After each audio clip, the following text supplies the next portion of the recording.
What if you could walk into a casino with nothing and walk out with thousands without ever touching a deck of cards or pulling a slot machine lever?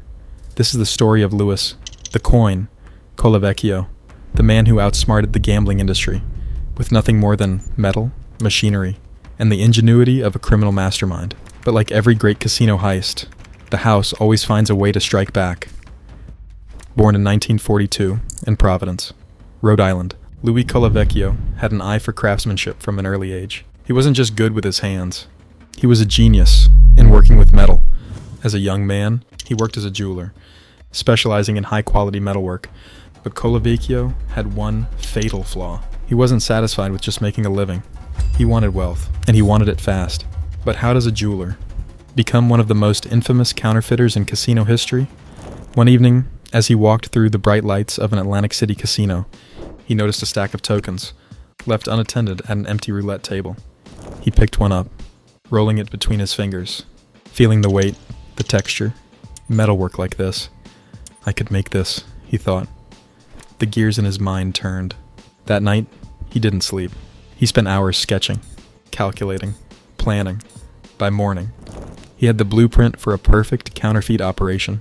So he got to work. Using his knowledge of metallurgy and industrial machinery, he obtained high-end presses and dies, the same kind used by mints to produce legitimate coins. He experimented with different alloys, laser-etched details, and edge markings, ensuring that his counterfeit tokens were indistinguishable from the real thing. A small workshop, dimly lit by the glow of a single desk lamp. The rhythmic hum of machinery filled the air. As Colavecchio adjusted the metal press, a perfectly shaped token dropped onto the table. He picked it up, flipping it between his fingers, his pulse quickening. If this worked, he was about to create his own empire. But Colavecchio knew one thing: he couldn't do it alone. Creating the perfect fake token was just one part of the operation. He needed people to distribute, launder, and transport his creations without raising suspicion. To run a seamless operation, Colavecchio recruited a tight-knit group of skilled criminals and trusted associates. Each person had a specific role, a piece of the puzzle. Working together to flood casinos with counterfeit tokens, the team manufacturers, experts in metalworking, who helped produce the tokens with precision, mules, low-level gamblers, who carried and cashed in the counterfeit tokens at various casinos, fixers, insiders who ensured that the fake tokens blended perfectly into circulation without raising alarms. One of his most trusted associates was a former casino dealer. This insider knew exactly how the house operated. They provided valuable intelligence on how often tokens were counted, security, blind spots, and which casinos had the weakest detection methods. A smoky back room, poker chips scattered on a table. Colavecchio leaned in, tapping a fresh counterfeit token against the wood. We hit Vegas next. Keep it small. No greed. No mistakes. His crew nodded, each one playing their role, in a scheme that would soon rake in millions.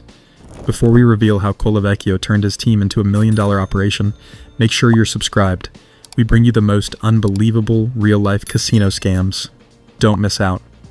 Could a man really print his own casino fortune and get away with it? Colavecchio didn't just make tokens that looked real, he engineered them to be identical. He studied how casinos minted their chips, from the metal composition to the precise weight and texture. Using industrial-grade machinery, he created thousands of perfect copies from multiple casinos. This allowed him to cash out at different locations without raising suspicion. Colavecchio took a slow breath. His heart pounded, but his face remained unreadable. Just another gambler cashing out. The cashier picked up the first token, examining it for a split second, before moving on to the next. She's counting too slowly, he thought, every second stretching into an eternity. He could hear the faint clicking of chips from nearby tables, the distant hum of a slot machine jackpot going off, but his focus was laser sharp. He forced himself to look away, pretending to admire the grand chandelier hanging above the floor, but his peripheral vision stayed locked on the cashier's fingers. If she hesitates, if she calls someone over, he suppressed the urge to tap his foot. Then, just as casually as any other transaction, she counted the last token, nodded, and pushed a crisp stack of $100 bills toward him. He exhaled through his nose, picking up the cash with practiced ease, His grip was firm, but his fingers tingled with adrenaline. As he turned toward the exit, he resisted the urge to glance back. Never look back. Just keep walking. His heart hammering in his chest as he stepped into the cool night air. He forced himself to walk casually. No sudden movements, no second glances. Only when he was safely away from the entrance did he allow himself a small smirk. It had worked. He hadn't just won. He had beaten the system. That night, an empire was born. Once the tokens were produced, Colavecchio and his associates would smuggle them into casinos in bulk, seamlessly swapping them into circulation. The best part? Casinos rarely checked for counterfeit tokens immediately. By the time they realized their vaults were overfilled with fakes, Colavecchio had already cashed out and moved on to the next target. At his peak, Colavecchio was operating across multiple states, targeting major casinos in Las Vegas, Atlantic City, and even Canada. He built a network of trusted associates who helped distribute the tokens, making it nearly impossible for authorities to track a single source. With his empire growing, how long can a scam artist ride the wave of success before the house catches on? For years, Colavecchio and his crew moved hundreds of thousands of dollars through the system. Some nights, he walked out with tens of thousands of dollars in winnings, all with fake money that had cost him mere cents to produce. With his counterfeit empire growing, he embraced the high roller life. He drove luxury cars, wore tailored suits, and spent freely in casinos, always maintaining the image of a successful gambler. To the outside world, he was just another wealthy businessman, enjoying the thrill of the game. One night, Colavecchio entered a high-end casino in Las Vegas with a briefcase full of fake tokens. He had done this routine hundreds of times before, but as he approached the cashier's cage, he noticed something strange. A pit boss watching him too closely. His instincts kicked in. Instead of cashing out all at once, he quickly diverted to a different section of the casino, losing just enough in small bets to blend in. That night, he walked away with less than usual, but more importantly, he walked away free. In the mid-90s, Colavecchio and his crew planned one of their most daring scams yet. A well-known casino in Atlantic City would become their biggest target. The plan? Use a delivery truck, modified with hidden compartments, to smuggle in over $100,000 worth of fake tokens. The strategy was simple: to flood the casino floor with the fakes, cash out discreetly, and vanish before the fraud was detected. The heist almost went flawlessly, until someone got greedy. One of his men, instead of pacing his cash outs like the rest of the team, tried to exchange an unusually large amount in one go. Security flagged the transaction, and within minutes, casino surveillance teams were replaying footage of their every movement. Colavecchio barely managed to escape, slipping through a service entrance, leaving his associate behind to take the fall. Did the casinos ever figure out what was happening? A conference room, filled with tense casino executives. The head of security stood at the front, dropping a handful of tokens onto the table. "These aren't ours," he said, his voice low. The tokens clicked against each other, just slightly off. Silence hung in the air before one executive finally spoke. "Find him." Casinos began noticing something odd. Their coin vaults weren't balancing. Tokens were flooding in, but their legitimate winnings weren't adding up. The FBI and casino security teams launched a multi-state investigation, tracing the source of the fake tokens back to one man, Louis Colavecchio. At a high-end Vegas casino, a security analyst was reviewing slow-motion footage of players at the cashier. His eyes narrowed as he noticed something strange. Certain tokens clicked differently when stacked. Alarm bells went off. Within hours, casino managers were informed. "We have a serious problem," the head of security muttered. "Someone is manufacturing our money." The hunt for Colavecchio had begun. Authorities needed hard evidence, so they orchestrated a sting operation. In 1998, after months of surveillance, they raided Colavecchio's workshop in Rhode Island. What they found shocked even seasoned investigators. Industrial presses, counterfeit tokens from multiple casinos, and raw materials meant to produce thousands more.